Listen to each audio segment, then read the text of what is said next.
The flashing red and blue lights bouncing off the rain-slicked asphalt were supposed to mark nothing more than a routine traffic stop.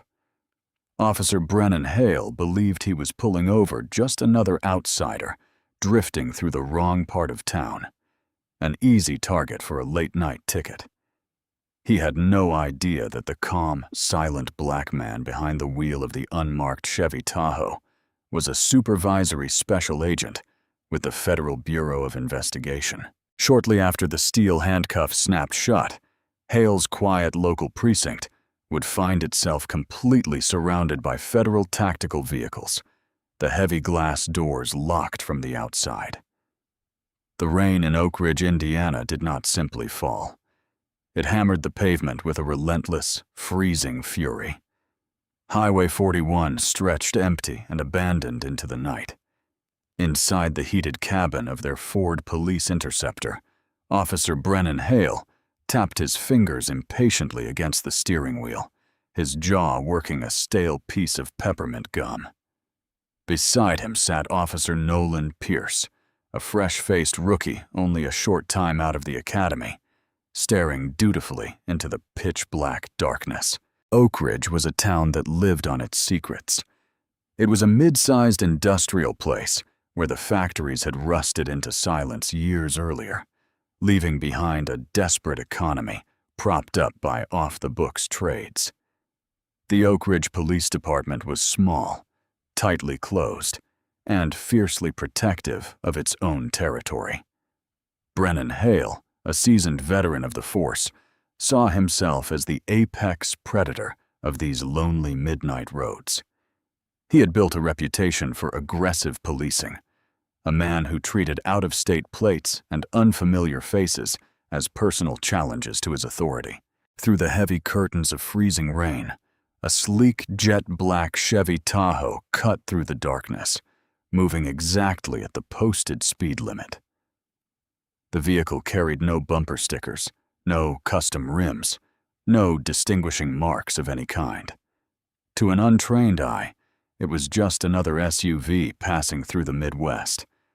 But to Hale, that very neutrality was a glaring red flag. "Look at this guy," Hale muttered, eyes narrowing as the Tahoe's headlights washed over their hidden cruiser. "Rolling through like he owns the county. Bet you $50 he's running drugs up to Chicago." "He's doing the speed limit, Brennan," Pierce answered nervously, adjusting the collar of his uniform. "And the weather is terrible. Maybe we just let him pass." Hale scoffed and threw the cruiser into drive. "You don't get it, Nolan. Nobody drives that perfectly at midnight in a torrential downpour unless they're trying to hide something. We're lighting him up." The cruiser tore out of the concealed gravel turnoff, tires spinning briefly before catching the wet asphalt. Hale accelerated hard, closing the gap. He did not activate his emergency lights right away. Instead, he rode the Tahoe's bumper, flooding the SUV's rearview mirror with high beams, a classic intimidation tactic meant to rattle a nervous driver into making a mistake. Inside the Tahoe, Supervisory Special Agent Donovan Crowe remained completely undisturbed by the blinding lights. Crowe was a longtime veteran of the FBI, currently leading a joint agency task force, Operation Ironwood, targeting a massive interstate money laundering syndicate. He was exhausted. He had spent long hours in a windowless room in Indianapolis, poring over encrypted financial ledgers. In the locked steel briefcase secured to the passenger seat sat original bank documents that could dismantle a multi-million-dollar criminal empire. Crowe's eyes flicked to the rearview mirror. He noted the aggressive posture of the local cruiser. He knew exactly what was happening. He had been a black man driving in America long before he became a federal agent, and the psychology of a bored, aggressive patrol officer was something he could read like an open book. He maintained his speed. He kept his hands at 10 and 2 on the steering wheel. He did not swerve. He did not touch the brakes. "Come on," Hale hissed inside the cruiser, gripping the wheel tightly. "Touch the yellow line. Just give me an inch." For several miles, the dangerous dance continued. Rain pounded the windshields of both vehicles, the rhythmic thump of the wipers counting down like a metronome toward an inevitable confrontation. When Crow finally approached the intersection of Route 9 and Miller Parkway, the road curved sharply. As the heavy Tahoe navigated the wet bend, its rear left tire grazed the faded yellow center line for a fraction of a second. It was nothing, a microscopic deviation caused by pooling water. But for Hale, it was all the justification he needed. Got him! A triumphant smirk spread across Hale's face. He slammed his hand onto the control panel. The cruiser erupted into a chaotic symphony of strobing red and blue lights, the piercing wail of the siren cutting through the storm. Crow let out a slow, controlled breath. He did not want this. He could not afford a delay. And more importantly, he could not risk his deep cover identity being compromised in a town his task force already suspected of harboring dirty law enforcement officers. Carefully, methodically, he activated his right turn signal, reduced his speed, and pulled the Tahoe onto the muddy gravel shoulder. Before the cruiser even came to a complete stop, Crow initiated the standard protocols of a law enforcement professional surviving a traffic stop. He shifted into park. He rolled down all tinted windows to give full visibility into the cabin. He turned on the interior dome light, illuminating the front seats. Finally, he placed both large, steady hands on top of the steering wheel, lacing his fingers together so they were in plain sight. Behind him, the doors of the police cruiser slammed shut. Heavy boots crunched against the wet gravel. The fatal sequence of events had officially begun, and Brennan Hale was walking blindly into a trap of his own arrogant making. The blinding beam of a high-powered tactical flashlight cut through the heavy rain and shone directly into Donovan Crow's eyes. Officer Brennan Hale approached the driver's side of the Tahoe with a swagger that betrayed his underlying tension. His right hand rested casually, yet deliberately on the butt of his holstered sidearm. A few paces behind him, and to the right, Officer Nolan Pierce hovered near the rear quarter panel, rain dripping from the brim of his cap, looking intensely uncomfortable with the entire situation. "Do you know why I pulled you over tonight?" Hale demanded, his voice loud and artificially deep, trying to project absolute authority over the storm. Crow squinted slightly against the harsh glare, but did not avert his gaze. His voice, when he spoke, was a low, resonant baritone, calm, measured, and entirely devoid of the fear Hale was so accustomed to hearing. "I assume it was because my rear tire touched the yellow line on the curve, officer." The immediate clinical accuracy of the response caught Hale off guard for a fraction of a second. Suspects usually stammered, pleaded ignorance, or turned defensive. They did not analyze the traffic violation with the precision of a seasoned traffic cop. Hale's ego flared. He leaned closer to the open window, the smell of cheap coffee and wet wool radiating from his uniform. "License, registration, and proof of insurance. Now." He completely ignored Crow's accurate assessment. "My license is in my wallet, which is located in my right back pocket," Crow stated, clearly narrating his movements before he made them, a standard procedure taught to off-duty officers to prevent friendly fire incidents. "My registration and insurance are in the glove compartment. Which would you like me to retrieve first?" "Just get the damn license," Hale snapped. Irritated by the man's unnatural composure, moving slowly, Crow leaned forward slightly and reached behind him, extracting a plain black leather wallet. He pulled out his standard Indiana driver's license and handed it through the window. He intentionally did not produce his heavy FBI brass shield. The documents on the passenger seat were classified, and Crow was operating in a covert capacity. Revealing his federal status to a random local officer was a breach of protocol unless absolutely necessary. He hoped the clean license and his cooperative demeanor would be enough to end the encounter. Hale snatched the card. He shone his light on the plastic, reading the name. Donovan Crow. You're a long way from Indianapolis, Donovan. What brings you to Oak Ridge at midnight? Just passing through on my way home, Crow replied smoothly. Is that right? Hale sneered, sweeping his flashlight over the interior of the Tahoe. The beam illuminated the locked steel briefcase resting on the passenger seat.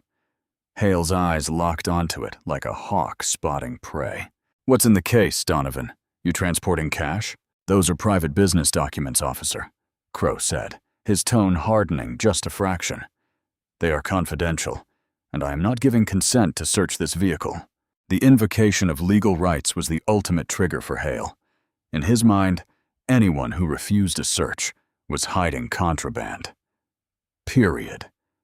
The veteran officer took a step back, unclipped the retention strap on his holster, and leveled a hard glare at Crow. Step out of the vehicle, officer, Crow said, his hands remaining firmly on the steering wheel. I am perfectly willing to accept a citation for the lane deviation, but asking me to exit the vehicle in a rainstorm without probable cause for a search is an escalation. I'm giving you a lawful order to step out of the vehicle now, Hale shouted, his hand gripping his service weapon. Pierce, standing by the rear bumper, instantly tensed, dropping his hand to his own gun, his heart hammering against his ribs.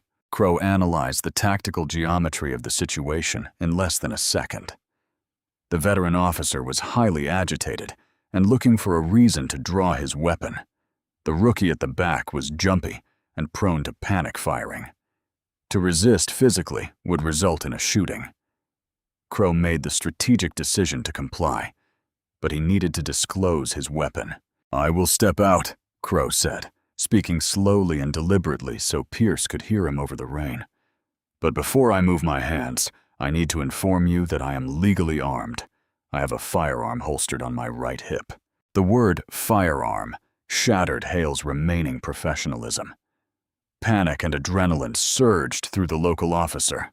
Instead of following protocol for a declared weapon, Hale lunged forward, grabbing Crow by the shoulder of his jacket through the open window. Gun! He's got a gun! Hale screamed back at Pierce. Get your hands on the roof. Do it now. Crow did not fight back. He allowed himself to be hauled out into the freezing rain.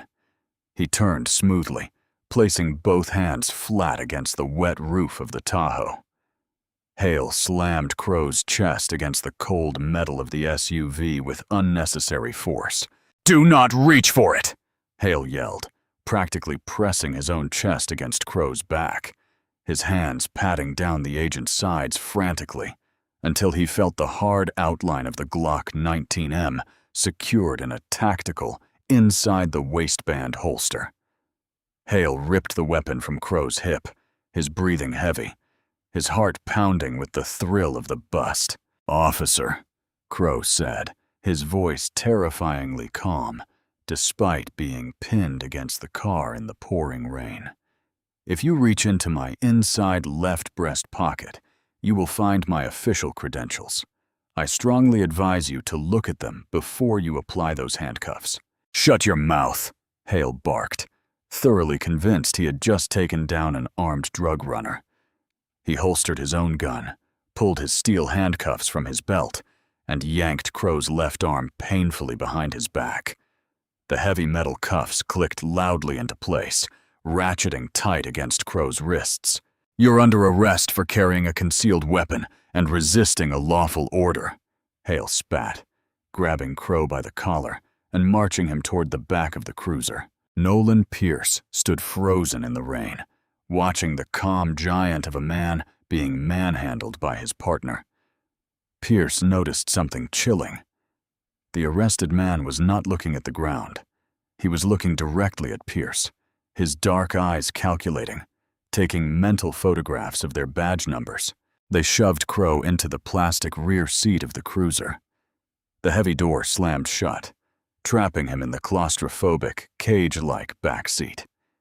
As Brennan Hale climbed into the driver's seat, wiping rain from his face and laughing in adrenaline-fueled triumph, Donovan Crow sat perfectly still in the darkness.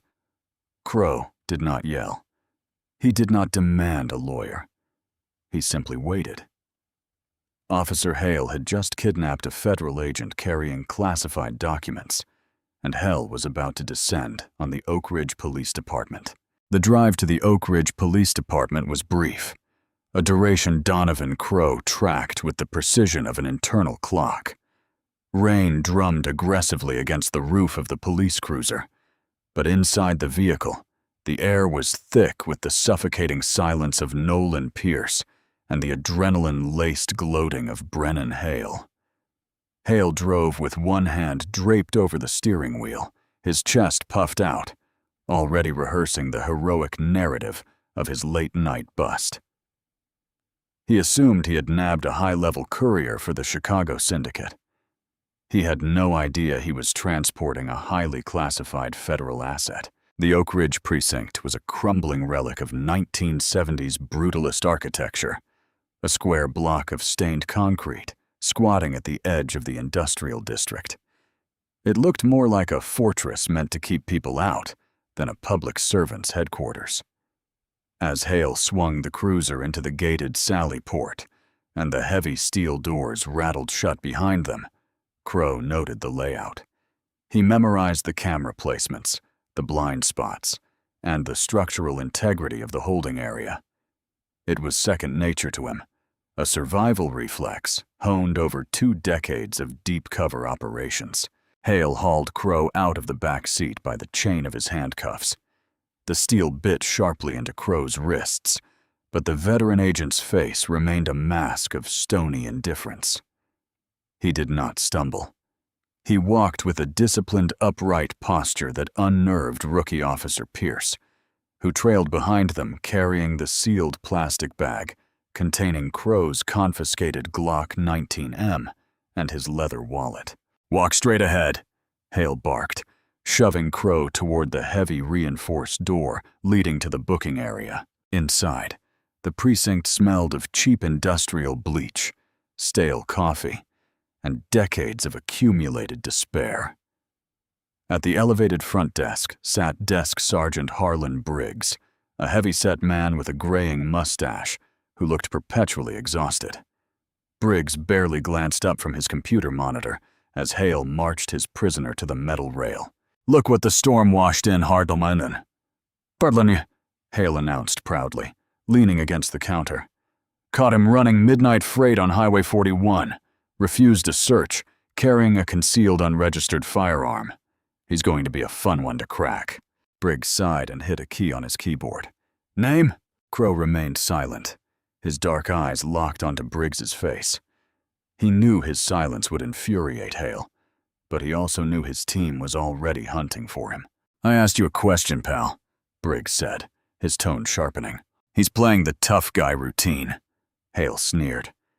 He snatched the plastic evidence bag from Pierce's trembling hands and dumped its contents onto the booking desk.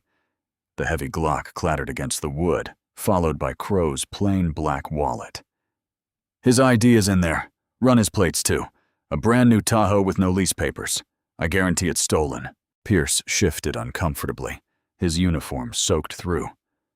"Brennan, he tried to tell us—" "Shut up, Nolan," Hale snapped, his face flushing red. "Go back out to the Sally port, inventory that Tahoe, and bring me that locked steel briefcase from the passenger seat. If you have to use a crowbar to pop the hinges, do it." "You do not have a warrant for that vehicle, officer," Crowe stated. His voice was low, vibrating with a quiet authority that seemed entirely out of place for a man in handcuffs.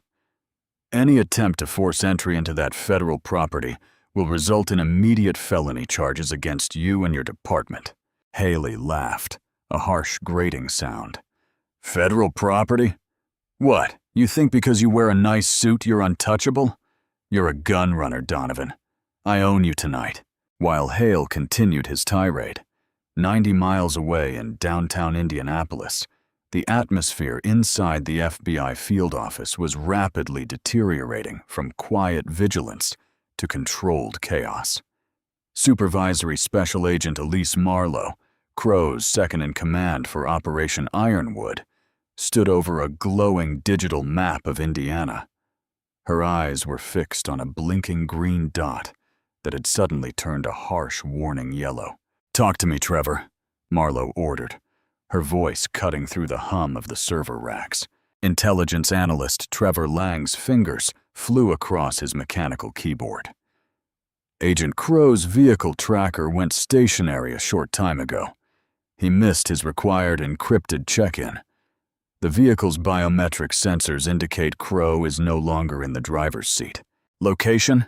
Marlowe demanded, her stomach tightening. Crow was carrying the master ledgers. If those documents fell into the hands of the corrupt syndicate or the local officers they had on their payroll, months of undercover work would vanish and lives would be lost. GPS coordinates put the Tahoe inside the gated parking area of the Oak Ridge Police Department, Lang confirmed, pulling up a satellite feed of the concrete building. "Comms are totally dark. No duress word, no panic button. He was taken abruptly." Marlowe's face hardened into a mask of pure, lethal efficiency. Oak Ridge PD was one of the primary targets of their corruption probe. The idea of Crow being held inside that building with the classified evidence was a worst-case scenario. "He didn't just stop for coffee. They grabbed him," Marlowe said, her mind racing through the tactical protocols. She reached for the red secure phone mounted on the wall. "Trevor, initiate the rapid response protocol. Scramble the hostage rescue team out of Chicago and get every tactical agent we have in a 50-mile radius moving on Oak Ridge. I want eyes on that building soon, and an armored perimeter right after. Nobody goes in, and absolutely nobody comes out." Back at the Oak Ridge precinct, Sergeant Briggs picked up Crow's wallet. He pulled out the standard Indiana driver's license and typed the name into the national database. Then his thick fingers fumbled with the leather, attempting to find any hidden compartments where suspects often stashed razor blades or drugs. He flipped open the inner concealed flap. The harsh fluorescent lights of the precinct caught the gleam of solid gold. Briggs's typing stopped instantly. The breath hitched in his throat as he stared down at the heavy, unmistakable gold shield of a supervisory special agent of the Federal Bureau of Investigation, nestled right next to a laminated federal identification card bearing Crow's stoic face. The silence that fell over the booking desk was profound and terrifying. Sergeant Harlan Briggs felt a cold bead of sweat track slowly down his spine. His eyes darted from the gold FBI shield in the wallet to the calm, imposing figure of Donovan Crow standing on the other side of the booking counter. Crow was not looking at him with the desperation of a trapped criminal. He was looking at Briggs with the patient, calculating gaze of a predator observing a mouse walking into a trap. "Brennan," Briggs whispered, his voice trembling so violently it barely made it past his teeth. "Brennan, look at this."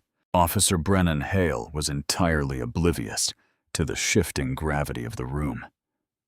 He was busy pouring himself a cup of stale coffee from the break room pot, his back turned to the desk. "Run him for outstanding warrants, Harlan. I bet he's got paper in Illinois. I'm going to take him back to interrogation room 2 and see if I can get him to give up his drop location before the detectives get here." "Brennan, shut up and get over here right now!" Briggs suddenly bellowed, the panic finally cracking his voice. Hale spilled hot coffee on his knuckles, cursing loudly as he slammed the mug down and stomped back to the booking desk. "What is your problem, Briggs? You're acting like—" Briggs did not speak. He simply slid the open leather wallet across the scarred wooden counter. Hale looked down, his eyes instantly locking onto the gold shield. The large, bold letters FBI seemed to burn themselves into his retinas. Below it, the federal ID card listed Donovan Crow's clearance level, top secret/SCI, and his rank. The color completely drained from Hale's face, leaving him a sickening shade of gray. His jaw went slack. The absolute certainty that he had just committed multiple federal felonies crashed down upon him like a concrete pillar. He had assaulted an on-duty federal agent. He had confiscated a federal firearm. He had kidnapped a task force commander. "You," Hale stammered, looking up at Crow. The arrogant sneer was entirely gone, replaced by naked, unadulterated terror. "Why didn't you say anything? I told you my credentials were in my left breast pocket before you slammed my face into my vehicle, Officer Hale," Crow replied, his voice echoing loudly in the deadly quiet of the room. "I also advised you to look at them before you applied these handcuffs. You chose to ignore me. You chose to escalate. Take the cuffs off him, Brennan. Do it now," Briggs hissed frantically, reaching for his desk phone to call the precinct captain. Before Hale could even move his shaking hands toward his belt to retrieve his key, the heavy reinforced door from the Sally port burst open. Officer Nolan Pierce stumbled into the room, gasping for air, dripping wet, and looking as though he had just seen a ghost. "Brennan!" Pierce yelled, his voice cracking in panic. "The Tahoe! I tried to look through the window at the briefcase, and the dashboard screen lit up. It started blaring a red warning message. It said, 'Tamper alert, federal asset compromised, initiating lockdown.' And then, Brennan, the doors locked themselves, and the engine killed. I can't get in." Crow allowed a micro-expression of a smile to touch the corner of his mouth. "That would be the biometric failsafe," he explained calmly. "It triggers when an unauthorized individual attempts to access a vehicle containing classified materials. It also broadcasts a silent alarm directly to the Chicago field office." Hale stepped back from Crow as if the agent had suddenly caught fire. We made a mistake," he babbled, his hands raised in a placating gesture. "It was dark, raining. You matched a description. We'll just take these cuffs off, Agent Crow, and you can be on your way. No harm, no foul." "There is an incredible amount of harm, Officer Hale," Crow said, taking a deliberate step forward. Despite being physically restrained, Crow commanded the room entirely. "And I'm not going anywhere. In moments, my team is going to breach this perimeter. I suggest you tell your officers to keep their hands far away from their holsters." Captain Sterling Drake, the precinct commander, burst out of his corner office having heard the shouting. He was a tall, imposing man, but as his eyes landed on Crow in handcuffs, and then on the federal badge resting on Briggs's desk, his shoulders instantly slumped. Drake understood the politics of survival in Oak Ridge, and he knew instantly that his precinct had just crossed a line they could never walk back from. "Who did this?" Drake demanded, his voice a low, dangerous rumble. "It was Hale, Captain," Pierce blurted out, throwing his training officer under the bus in a desperate bid to save his own career. He forced the stop. He ignored the warnings. Before Drake could issue an order, the very foundation of the building seemed to vibrate. It started as a low mechanical growl, quickly building into a deafening roar that drowned out the pounding rain. The harsh fluorescent lights in the precinct flickered violently, and then died completely, plunging the booking area into darkness for 3 agonizing seconds before the emergency backup generators kicked in, bathing the room in an eerie blood-red glow. "What did you do?" Hale screamed, backing away toward the armory door. "I didn't do anything," Crow replied smoothly. "They did." Outside, the storm was suddenly illuminated by the blinding strobing white lights of 2 massive Lenco Bearcat armored vehicles tearing through the chain-link gates of the precinct parking lot.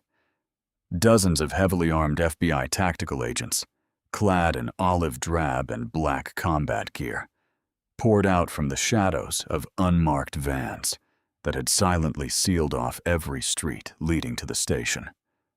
The heavy glass front doors of the Oak Ridge Police Department suddenly locked with a loud mechanical clack. The building's outdated security system had been remotely hijacked and overridden by the FBI's cyber division. The local officers were no longer in control of their own station. They were hostages to federal authority. A booming, electronically amplified voice shattered the night, vibrating through the bulletproof glass of the lobby. "Oak Ridge Police Department. This is the Federal Bureau of Investigation. You are holding a federal agent against his will. Disarm yourselves, step away from the prisoner, and place your hands on your heads. You have 30 seconds to comply before we breach the doors." The hunt was over. The predator had become the prey. The blood-red emergency lighting bathed the booking area of the Oak Ridge Police Department in a sinister pulsing glow. The atmosphere inside the concrete walls had shifted from arrogant authority to suffocating panic in less than a minute. Outside, the deafening thrum of the armored Lenco Bearcat engines vibrated through the floorboards, a relentless reminder of the overwhelming force parked just beyond the reinforced glass. "Captain, what do we do?" Sergeant Harlan Briggs stammered, his hands hovering uselessly over his computer keyboard. His eyes darted toward the armory door, but the thought of a shootout with the federal government was tantamount to suicide. Captain Sterling Drake stood frozen, the color draining from his face as he stared at the gold FBI shield resting on the desk, then up at the stoic, handcuffed figure of Donovan Crowe. Drake was a man who had built his career on controlling his environment, manipulating the local political machinery, and keeping the town's darker secrets buried. Now that control was entirely shattered. "Nobody touches a weapon," Drake ordered, his voice tight and raspy. He turned his imposing frame toward Brennan Hale, who was practically hyperventilating near the break room entrance. "Hale, take your hand off your duty belt right now. If a single gun clears a holster in this building, they will kill every single one of us." "Captain, I didn't know," Hale pleaded, his voice cracking into a high-pitched whine. The tough apex predator facade had completely evaporated, leaving behind a terrified, broken man. He didn't identify himself. He was acting suspicious. "Shut your mouth, Brennan!" Drake roared, the veins in his neck bulging. "You arrogant fool! You've doomed this entire precinct!" 20 seconds! The electronically amplified voice boomed from the tactical units outside, vibrating the water in the coffee pot. "Oak Ridge personnel, lay face down on the floor with your hands extended." Officer Nolan Pierce did not need to be told twice. The rookie immediately dropped to his knees on the stained linoleum floor, laced his fingers behind his head, and pressed his face to the cold ground. He was shaking uncontrollably, rain still dripping from his uniform, praying that he would not catch a stray bullet because of his training officer's colossal ego. "Captain," Crowe said quietly. Despite the chaos erupting around him, the federal agent remained the calmest man in the room. He did not raise his voice. He did not have to. "I suggest you open the Sallyport Bay doors. My hostage rescue team will not wait for the countdown to finish if they believe my life is in immediate danger. And they do." Drake swallowed hard, his Adam's apple bobbing. He looked at Briggs and nodded sharply. "Hit the bay doors, Harlan. Do it now." Briggs slammed his fist onto the large green button beneath the booking desk. A loud buzzer sounded, and the heavy corrugated steel doors of the garage began to slowly roll upward. They did not even get halfway up. Before the metal completely cleared the bumper height of the parked cruisers, 6 heavily armored FBI tactical operators slid under the gap. They moved with terrifying synchronized precision, moving silently like dark ghosts in the red emergency light. Green laser sights sliced through the air, instantly painting the chests of Captain Drake, Sergeant Briggs, and Officer Hale. "FBI, nobody move! Hands where I can see them!" The lead operator shouted, his voice muffled by his ballistic helmet and respirator. The entry was textbook and overwhelming. 2 operators immediately flanked the booking desk, dragging a weeping Briggs from his chair and pinning him to the floor. Another operator moved on Drake, kicking the captain's legs apart and expertly disarming him of his service weapon before securing his wrists with heavy plastic zip ties. Brennan Hale backed himself into a corner, his hands raised high in the air, tears streaming down his face. "Don't shoot, I'm a police officer. Don't shoot!" "On the ground now!" an operator bellowed, grabbing Hale by the collar of his uniform, sweeping his legs, and sending the veteran officer crashing hard onto the linoleum. The operator stripped Hale's gun belt with aggressive efficiency, tossing the weapons away before violently zip-tying his wrists. Through the chaos, a figure stepped through the now open reinforced door leading from the sally port. Supervisory Special Agent Elise Marlowe walked into the Oak Ridge precinct not with a weapon drawn, but with the cold, absolute authority of a federal commander taking possession of a conquered territory. She wore a dark tailored suit beneath a heavy FBI windbreaker, her sharp eyes sweeping the room, calculating the threat level, and finding it completely neutralized. Marlowe completely ignored the groaning local officers on the floor. She walked straight to the center of the room where Donovan Crowe stood still, restrained by Hale's steel handcuffs. "You missed your check-in, Donovan," Marlowe said, her voice dry, though the tight clenching of her jaw revealed her underlying fury. "Got held up in traffic, Elise," Crowe replied smoothly, turning his back slightly to give her access to his wrists. Marlowe walked over to Briggs, who was sobbing into the floor tiles. She crouched down, retrieved the small universal handcuff key from his belt, and walked back to Crowe. The metallic click of the locks disengaging sounded like a gunshot in the subdued room. The heavy steel bracelets fell away. Crowe slowly brought his arms forward, rubbing the deep red indentations on his wrists. He took a deep breath, rolling his shoulders to relieve the tension. He walked over to the booking desk, picked up his confiscated Glock 19M, checked the chamber, and seamlessly slid it back into his hip holster. He retrieved his wallet, pocketing the gold shield. The psychological shift in the room was absolute. Donovan Crowe was no longer a prisoner in a corrupt, isolated local precinct. He was the commander of a federal occupation. He walked slowly toward where Brennan Hale was lying face down, his cheek pressed against the dirty floor. Crowe crouched down until he was eye level with the disgraced officer. "I told you," Crowe whispered, his voice carrying the weight of an anvil. "You should have looked at the credentials." The Oak Ridge Police Department was rapidly transforming from a local precinct into an active federal crime scene. Within a short time of the breach, the building swarmed with FBI technicians, wearing blue windbreakers, their hands protected by latex gloves as they systematically seized control of the town's law enforcement infrastructure. The dispatch center was entirely disconnected. Emergency calls rerouted to the state police barracks 40 miles away. Hard drives were being physically ripped from their towers. Filing cabinets were being drilled open. In the center of the booking area, Captain Sterling Drake sat on a metal folding chair, his hands zip-tied securely behind his back. Beside him, Sergeant Briggs and Officer Brennan Hale sat in identical positions, stripped of their badges, their weapons, and their dignity. Rookie Nolan Pierce was sequestered in a separate interview room. Preliminary intelligence suggested he was too new to be involved in the rot that infected the department, but he was still a witness. Donovan Crowe stood by the elevated front desk, sipping a cup of black coffee an agent had brought him from the mobile command center outside.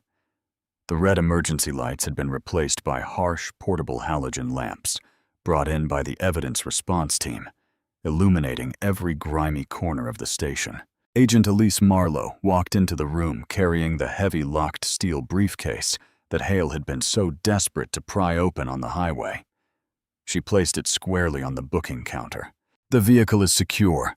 The perimeter is holding," Marlowe reported, her eyes fixed on Drake. "State police leadership has been notified. They are staying entirely out of our way." Crowe nodded. He set down his coffee, pulled a small silver key from a hidden compartment in his belt, and inserted it into the briefcase. The heavy latches sprang open with a satisfying double click. Brennan Hale watched from his chair, his eyes wide, still clinging to the desperate, delusional hope that Crowe really was a criminal, that the briefcase was full of heroin, and that this was all a massive misunderstanding. Crowe reached into the case and pulled out a thick stack of banking ledgers, wire transfer receipts, and corporate incorporation documents. He walked over to Drake, and held up a specific document. A high-resolution printout of a bank statement from a clandestine offshore account in the Cayman Islands. "Operation Ironwood," Crow began, his voice projecting clearly across the room so every corrupt officer could hear his demise. For many months, the Bureau has been tracking a sophisticated money laundering syndicate moving illicit funds from Chicago through the Midwest. We couldn't figure out how the couriers were avoiding state trooper way stations and highway patrol traps. They always knew exactly when to move and exactly which routes to take. Drake stared blankly straight ahead, his jaw locked tight. He refused to look at the paperwork. "Then we noticed an anomaly," Crow continued, pacing slowly in front of the seated men. "A tiny, underfunded municipal police department in Oak Ridge, Indiana, was running thousands of license plate queries on federal vehicles, state undercover plates, and out-of-state assets. You weren't patrolling the highways to catch criminals, Captain Drake. You were using your access to the federal law enforcement database to provide counter-surveillance for the syndicate. You were their early warning system. You have no proof of that," Drake growled, his voice thick with stubborn defiance. "Running plates is standard police work." Marlowe stepped forward, holding up a different piece of paper. "We have the wire transfers, Sterling. $300,000 routed through a shell company in Delaware straight into an Oak Ridge Municipal Fraternal Order account, an account you hold the sole signatory rights to. We've already frozen it." At the mention of the frozen money, Drake's stoic facade finally cracked. His eyes twitched, and he slumped forward slightly in his chair. "That's why I was driving through your town tonight," Crow said, leaning in close to Drake. "I wasn't passing through. I was coming back from Indianapolis with the final puzzle pieces, the ledgers linking your department directly to the Chicago syndicate. I had all the evidence I needed to secure federal indictments against you and your senior staff." Crow stood up and turned his gaze to Brennan Hale. Hale was trembling so violently that his metal chair rattled against the linoleum. "And then you pulled me over," Crow said, shaking his head in disbelief. "We were planning a coordinated raid on this precinct at dawn. But your officer Brennan Hale got impatient. He saw a black Tahoe with out-of-town plates, and he couldn't resist playing the apex predator. He wanted to flex his authority. He brought the very man carrying the warrant for his precinct directly into his own booking room." "Captain," Hale whispered, his voice cracking as he looked at Drake. "You were working for them? The drug runners?" Drake did not answer. He just closed his eyes, the reality of a federal penitentiary sentence settling heavily upon his shoulders. "You were a pawn, Hale," Crow said coldly. "A bully with a badge who thought he was untouchable. Your captain used your aggressive nature to keep the highways clear of competition and snooping feds. He knew you'd harass anyone who didn't belong. He just didn't expect you to drag a top-secret operation into his lobby." Crow turned his back on the disgraced officers and looked at Marlowe. "Load them up. Transport them to the federal holding facility in Indianapolis. Separate vehicles. No communication." "Get up," Marlowe ordered, signaling for the tactical operators to move in. As the FBI agents hauled Captain Drake and Sergeant Briggs out the doors toward the waiting armored vans, Brennan Hale was left for last. Two operators grabbed him by the arms, lifting him roughly to his feet. Hale looked back at Crow one final time, the crushing weight of his colossal mistake finally breaking him completely. He had wanted to make a bust that would make him a legend. Instead, he had single-handedly delivered his entire department into federal ruin. Crow did not offer a final word or a gloating smile. He simply turned his attention back to the classified documents, watching the corrupt officer being marched out into the freezing rain, swallowed completely by the federal shadow he had foolishly tried to intimidate. The methodical dismantling of the Oak Ridge Police Department did not end with the arrest of its senior officers. It was an absolute systemic erasure. By the early morning hours, the precinct resembled a building undergoing a hostile corporate liquidation rather than a functioning law enforcement agency. FBI cyber technicians had successfully bypassed the department's archaic firewalls, mirroring every server and downloading a decade's worth of dispatch logs, dashcam footage, and internal emails. Evidence response teams were physically tearing into the drywall in Captain Sterling Drake's office, uncovering a hidden wall safe that contained stacks of burner phones and a secondary ledger written entirely in code. Agent Elise Marlowe stood in the center of the chaotic bullpen, directing the flow of federal personnel with the sharp, precise gestures of a symphony conductor. She handed a sealed evidence bag containing Drake's coded ledger to a forensic accountant. "Get this on a secure bird to D.C. immediately," Marlowe ordered. "I want the cryptanalysis division tearing into these numbers before the sun comes up. If Drake was moving cartel money, this ledger is the map to their entire Midwest distribution network." Supervisory Special Agent Donovan Crowe watched the flurry of activity from the elevated booking desk.